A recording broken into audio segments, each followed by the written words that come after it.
பெருமகளே, அருமை தாய்மார்களே, காலையில் காடு சென்று மாலையில் விடுதலும் எழுதலும் விவசாய மனிதர்களை தென்னகத்திலே நாடகங்களுக்கு ஆக்கமும் ஊக்கமும் உச்சகமத்து உட்காரக்கூடிய அருமை தாய்ந்த அவளுக்கும் நாளாகிய தமிழனுக்கு அந்நிய நாடு அந்நியனுக்கு என்று சொல்லி வீர சமயத்து வாழ்ந்தரும் கட்ட மன்னர் உமத்திரு மனிதனுக்கும் கணக்கனாகவும் கணக்கமில்லையாகவும் 18 முடிவன் தானாவது பிள்ளை. வணக்கம் வணக்கம் வணக்கம்.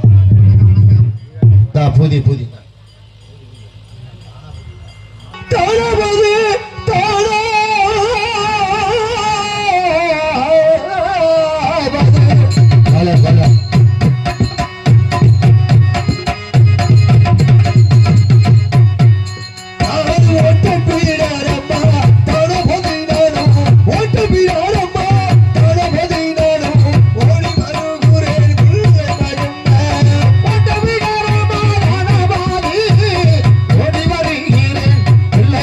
நான்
சும்மா சொல்றதோடு சரி.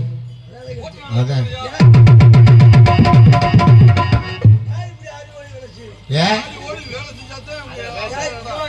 ஏண்டப்பா அதான கேட்டேன். ஏன் இப்படி ஆடி ஓடி விளைச்சரு? எதுக்கு இப்படி ஆடி ஓடி விளைச்சரு?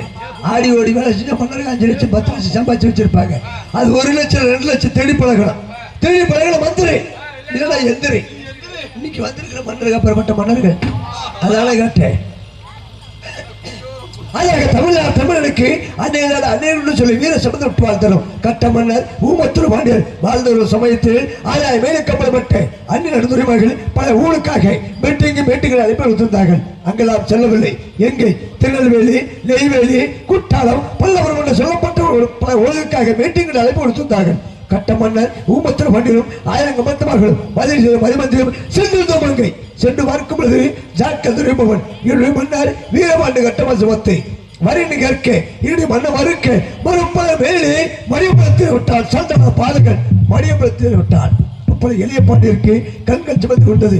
மீசை துணித்துக் கொண்டது. அண்ணா